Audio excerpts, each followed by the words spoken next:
آگے بڑھتے ہیں، ایک اور خبر بات کر لیتے ہیں۔ یہ خبر برطانیہ سے ہے۔ برطانوی وزیر اعظم ٹریزا مے نے 7 جون کو مستعفی ہونے کا اعلان کیا ہے، اور برطانوی وزیر اعظم ٹریزا مے نے اپنے عہدے کو چھوڑنے کا اس لیے اعلان کیا ہے کہ بریگزٹ ڈیل، یعنی برطانیہ کو یورپی یونین سے علیحدہ ہونا تھا، اس میں برطانوی وزیر اعظم کو ناکامی ہوئی ہے، اس وجہ سے انہوں نے عہدہ چھوڑنے کا اعلان کیا ہے۔ برطانوی وزیر اعظم ٹریزا مے کے علیحدگی کے بعد برطانیہ کی سیاست کے اندر مزید ہلچل پیدا ہو گئی ہے اور کشیدگی پیدا ہو گئی ہے۔ برطانیہ کا جو مستقبل ہے وہ انتہائی خوفناک نظر آتا ہے، اور دوسری طرف سے یورپی یونین کے اندر انتخابات، یورپی یونین جو یورپی پارلیمان ہے وہاں اس کے لیے انتخابات بھی ہو رہے ہیں۔ 27 کے قریب ممالک ہیں، اور دنیا کی تقریباً 421 ملین جو آبادی ہے وہ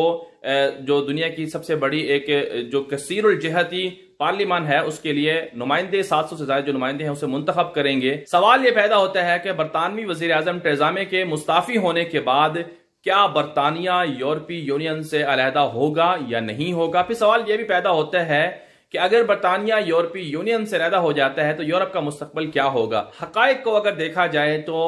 برطانیہ کی جو عوام ہے، آدھی عوام یہ چاہتی ہے کہ برطانیہ یورپی یونین سے علیحدہ ہو جائے، اور آدھی سے کم عوام یہ چاہتی ہے کہ برطانیہ یورپی یونین سے علیحدہ نہ ہو۔ لیکن دنیا کے اندر ایسا ضرور ہونا ہے کہ برطانیہ اور یورپ کی جو اتحادی ممالک ہیں، یورپی یونین ہے، ان کے درمیان جو اختلافات ہیں وہ عملاً سامنے جس طرح سے آئے ہیں دنیا کے سامنے، اور عملاً جو ہے وہ برطانیہ یورپی یونین سے علیحدہ بھی ہوگا اور یورپ بھی ٹوٹے گا، کیونکہ ظلم جو ہے ہمیشہ سے ظلم ہی ہوتا ہے، ظلم کا خاتمہ ضرور ہوتا ہے، اور جو ظالم ہوتے ہیں ان کا جو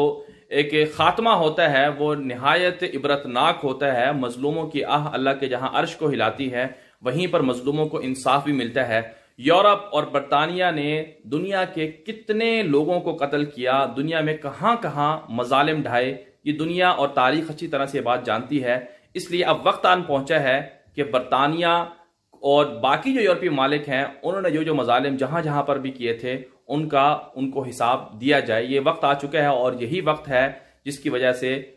برطانیہ کے اندر اور یورپی یونین کے اندر جو ہے وہ اختلافات ہوئے ہیں، اور ان کے درمیان آپس میں ایک طرح سے شدید جنگ ہو رہی ہے، اور یہی وہ وجوہات ہیں جس سے یورپ بھی ٹوٹ جائے گا، یورپ کا جو اتحاد ہے وہ بھی پارا پارا ہو جائے گا۔ بہرحال آج کے لیے اتنا ہی، اجازت دیجیے، اللہ حافظ۔